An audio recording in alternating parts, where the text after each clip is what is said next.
Në 13 vite e qeverisje Edi Rama që mburret për të rritur standardin dhe për tyrën e Europë, ka shkatruar realisht edhe ato shtylla tradicionale të krijuara prej vitesh në Shqipëri. Një nga këto shtylla është edhe rrjeti i arsimimit, e veçanërisht ai i arsimit të lartë publik, i cili ka degraduar në një nivel tallavaje si pasojë ndërhyrjes së politikës, tarafit, korrupsionit dhe krimit. Një nga shembujt më të bujshëm të këtij degradimi janë rrjeti i ish instituteve të larta arsimore që pas vitit 90 morën statusin e universiteteve. Përkatësisht Trekëndshi, Shkodër, Elbasan, Gjirokastër, ku mendjet krijuese jo vetëm nuk ndihmohen, por ngulfaten dhe dhunohen nga ndërhyrja e politikës, ndërsa në Shkodër mafia politike dhe kriminale po lufton fort me rektorin Tonin Gjuraj, që ka marrë përsipër ta reformojë universitetin Luiq Gurakuqi. Në Gjirokastër Eqerem Çabej po vuan ditë për ditë nga një gjendje që po e rrënon. Universiteti i Gjirokastrës është kthyer në një divan tarafi Osman të shekullit të 18. Atje punësohen dhe promovohen fëmijë, vëllezër, motra, kunata e taraf, sikur të jetojmë në një rezervat belerësh të mesjetës. Skema nepotike është origjinale, krejtë pa imagjinueshme, edhe kur pasyron thjesht dhe vetëm lidhjet nepotike horizontale, sepse nëse do të përfshiheshin lidhjet vertikale, familjare dhe politike midis grupeve me njëri tjetrin, atëherë do të kishim të bënim me një rrjet të madh merimange nepotike, të ngatëruar keq edhe me rrjetën e influencave politike lokale. Kjo skema abuzimi është krejt origjinale dhe është shumë larg shenjave të krizës më të gjerë që kanë përthyer institucionet publike të arsimit të lartë në Shqipëri. Në këtë universitet hyn në staf si sanitare ose sekretare dhe vazhdon karrierën si pedagoge.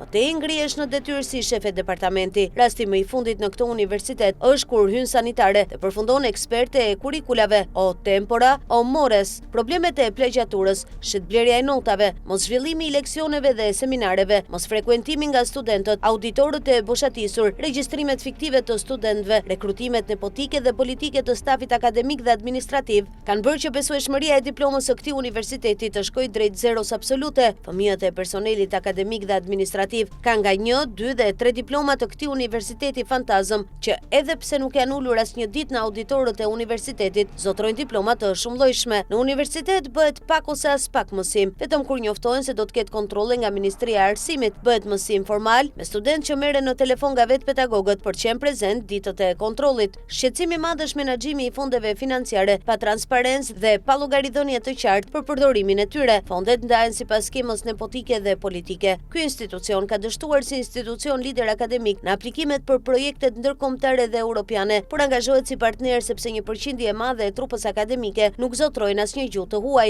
Administrata përfshin një numër jashtëzakonisht të madh punojësish administrativ me funksione të paargumentuara. Rreth 40% e numrit të studentëve të universitetit janë emigrantë dhe vinë në institucion vetëm në sezonin e provimeve të shtatorit për dhënë provimet dhe detyrimet tek pedagogët. Kjo gjë shmang përgjegjësinë e pedagogëve për mos prezencë në seminare dhe leksione gjatë gjithë vitit mësimor. Pra studentët e këtij universiteti gjatë vitit nuk shkojnë asnjë orë në sallat e leksioneve dhe seminareve, por vetëm në provime një herë në vit. Pasojat, numri i studentëve në pikjat, mbyllje e programeve mësimore të degëve dhe departamenteve, shpërndajnë certifikata të palegalizuara zyrtarisht, sepse institucioni për të justifikuar mungesën e studentëve në bachelor e master dhe për të ekzistuar, mashtron me çeljen e shkollave profesionale 2 vjeçare të pa akredituara fare, ku qindra nxënës me mesatare të ulët që ndjekin mësime në sistemin 2 vjeçar në statistika paraqiten si student. Ja skema nepotike reale në Universitetin Publik Eqerem Çabej. Grupi Boboli, Aleksandër, Zamira, Irena, Valentina, Donika Boboli, të 5 pedagog të degës greqisht brenda grupit Burr, Grua dhe Kushërinj. Grupi Barka, Panajoti, ish përgjegjës i degës greqisht dhe Elvira Barka, burrë e grua 2 pedagog. Grupi Mema, Bektash Mema, ish rektor, aktualisht pedagog. Griselda dhe Maldin Mema, Elona Memisha, babai, vjerri, djali dhe nusja e djalit, 3 pedagog dhe 1 sekretare. Grupi Sala, Gëzim Sala, ish rektor, aktualisht zëvendës rektori i procesit mësimor dhe pedagog. Kozeta dhe Leonard Sala, burrë e grua dhe djali, 3 pedagog. Grupi Hasani, Vladimir Hasani, ish rektor, aktualisht pedagog. Evgjeni Hasani, pedagoge, 2 pedagog, burrë e grua. Grupi Terpo, Dhori Terpo, aktualisht kryetar bordi i universitetit dhe pedagog. Afërdita dhe Majlinda Terpo, vëllai dhe 2 motrat, 3 pedagog. Grupi Isaraj, Merita Hysi Isaraj, aktualisht zëvendës rektore, shefe marrëdhënieve me jashtë e universitetit, kryetare e bordit administrativ, kryetare e Këshillit Bashkiak Gjirokastër dhe pedagoge anglishte së pagzuar si Lubia e universitetit, Elira Isaraj, Velma Hysi, Parashjevi Islamaj, 2 kunata dhe 2 kushërirat e para të zëvendës rektores, 4 pedagoge. Grupi Peta, Eva Eva Peta, pedagoge dhe Belinda Zarba, 2 pedagoge motra. Grupi Sheu, Evelina dhe Valentina Sheu, Kunata, Fotini, Edlira dhe Oltion Sheu, nën e bi dhe nipi të 5 punonjës administrate. Grupi Klapi, Drita Klapi, pedagoge, e Klapi, Alban Klapi, 2 motra dhe 1 nip në administrat. Grupi Gjai, Mariam Thi Gjai, drejtore e drejtorisë së financës, Athina Gjai, nusja e djalit kandidate për pedagoge, 2 persona. Grupi Malo, Sadik Malo, dekani i shkencave të natyrës, Irisa Malo, Matilda Malo, laborante e kimis, babai dhe vajza 2 pedagoge dhe 1 nuse nipi laborante. Grupi Golemi, Semi Golemi, kancelar dhe administrator, Marcela Pinari, pedagoge, Elvis Shalari, pedagoge, 2 vëlla e motër, 2 kushëri. Grupi Nevieri, Silvana Nevieri, pedagoge, dhe Gentian Nevieri, shofer, pedagogja dhe shoferi burre grua. Grupi Çabeli, Loreta Çabeli, pedagoge dhe Mimoza Çabeli, 2 pedagoge Kunata. Grupi Miçoni, Haralamp Miçoni dhe Erleva Hysi, 2 pedagog Kunetër. Grupi Koçiu, Lorenz Koçiu, pedagog dhe dekani ekonomikut, dhe A Koçiu, pedagoge, 2 pedagog burre grua. Grupi Hasani, Ladi Hasani, pedagog, dhe Evgjeni Hasani, pedagoge burre grua. Grupi Vlaho, Zamira Vlaho, pedagoge, ish shef e departamenti e infermieris, Arian Vlaho, 2 pedagog burre grua. Grupi Çelo, Robert Çelo, zëvendës dekani ekonomikut dhe pedagog, Konstantin Çelo, Xhaxha e Nip, 2 pedagog. Përfundimisht, perceptimet negative, skemat nepotike dhe politike, mungesa e transparencës në përdorimin e të ardhurave, mungesa e llogaridhënies, mungesa e mosimdhënies po i zon frymën dhe po i çojnë drejt falimentimit të plot Universitetin e Qerem Çabei të Gjirokastrës. Grupet nepotike me vedije të plot janë ulur mbi degën të cilën e godasin pareshtur me sopat, me logjikën dritë shkurtër, të bëhet ç'të bëhet apo kap ç'të kapësh.